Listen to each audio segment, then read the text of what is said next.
Greetings loyal subscribers and honoured guests. Welcome to episode 58 of Covertape Chaos. This episode will probably be a fairly short one because we have just 2 games on the tape this time. There was supposed to be a third by the name of House Case, as displayed on the inlay for the tape, but this was hastily removed at the last minute. Apparently the reason was that whoever was responsible for the tape failed to order enough of it, so the game had to be axed. Hopefully the 2 remaining games are enjoyable enough to make up for the loss. Let's find out.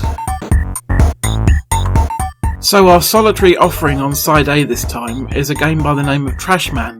I've never played this one before, but it's become something of a cult classic over the years. I guess there's just something about simulating less glamorous pastimes in video game form that appeals to some.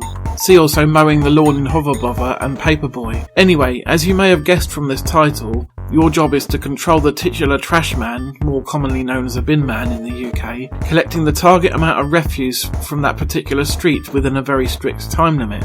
I found the game to be very difficult at first until I figured a few things out. Firstly, if you walk on the grass then your time limit will go down very fast, so don't do this.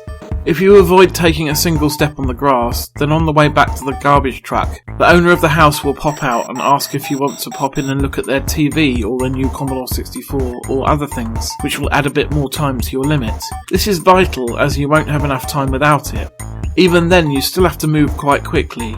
You also have to watch out for traffic going both ways on the road. If you get hit, then you are dead and it's game over just like that. If you fail because you're too slow, you get 3 attempts.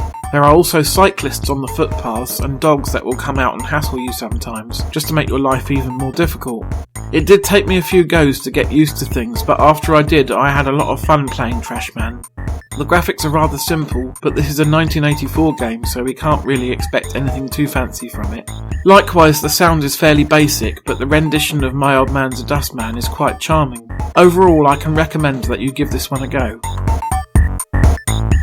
Over on side B we have Capture, yet another game made by Paul Kubichin, who has been producing a lot of material for the Power Packs over the last few months. The tape pages in the mag compare this game to chess and to Othello, but neither of these are really accurate. It's more comparable to checkers. If a tile of the other colour is adjacent to your colour, you can jump over it and score points. As long as there continue to be tiles of the opposition colour lined up, you can continue to jump. There are also bonus tiles that give you extra points if you land on them. This is purely a game for 2 players. There's no option to play against the AI unfortunately, so I am playing against myself in this footage. Seems like a pretty cool idea for a multiplayer game though, and the presentation is nice and slick, as we have come to expect from these Kubichin releases. Nice music and simple but slick presentation.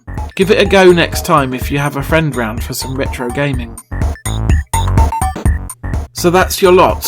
Granted it's not very much this time around, but at least both games were pretty decent. Now I have discovered Trashman, I will definitely be returning to it again. Once you understand the mechanics, it becomes quite addictive. I'll see you again for Power Pack 59 in 2 weeks' time. In the meantime, take care.